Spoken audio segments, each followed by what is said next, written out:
Een selfie. Een handtekening. En nog gewoon een selfie.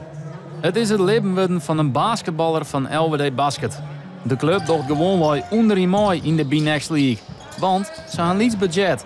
Maar dit hier is alles oors.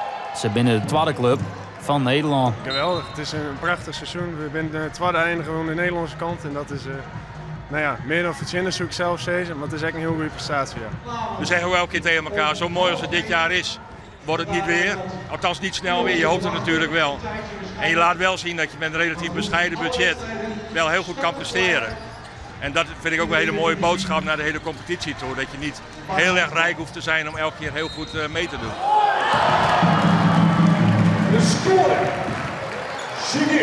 De B-Next League is een competitie tussen Belgische en Nederlandse clubs. In Nederland is basketbal een lietse sport. Maar in België ligt het vol meer. En dus zorgen ze daar met protte bewondering naar LWD.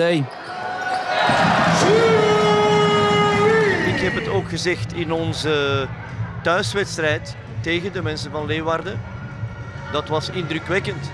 Ze spelen heel mooi basketbal, heel agressief basketbal en dan heb je dit mooie resultaat. Ik heb gezegd dat we in België bekender zijn als in Friesland. En dat is inderdaad ook wel zo. LWD woont dit jaar van clubs als Oostende en Kortrijk. Dat binnen grutmachten in het internationale basketbal. Om de verschillen aan te gaan. De Belgische spelers worden fulltime betalen.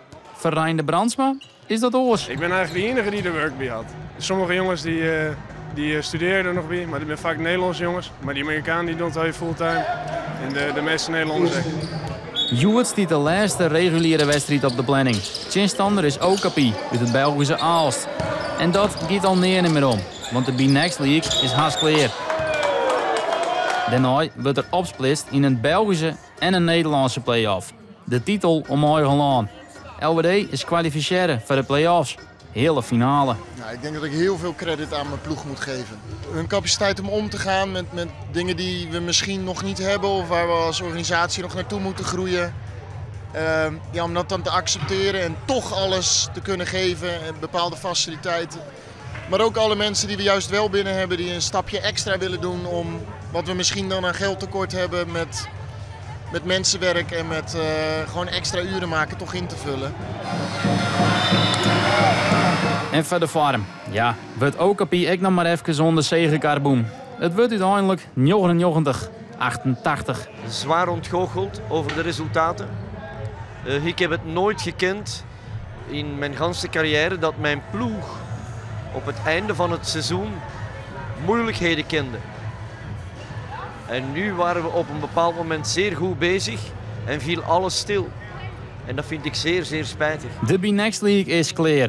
LWD begint nu om de hele finale van de play-offs. Nu komt pas het gedeelte waarin het er echt om gaat. Maar dat neemt niet weg dat we een aantal hele mooie periodes hebben gekend. Voor Leeuwarden een bijzonder iets. Maar ja, ons werk is natuurlijk om ervoor te zorgen dat het minder bijzonder wordt. En dan je hebt de administratief mooiwerker Reine Brandsma. Misschien wel bij de beste basketballers van Nederland. Ja, waar weet. Een zutje.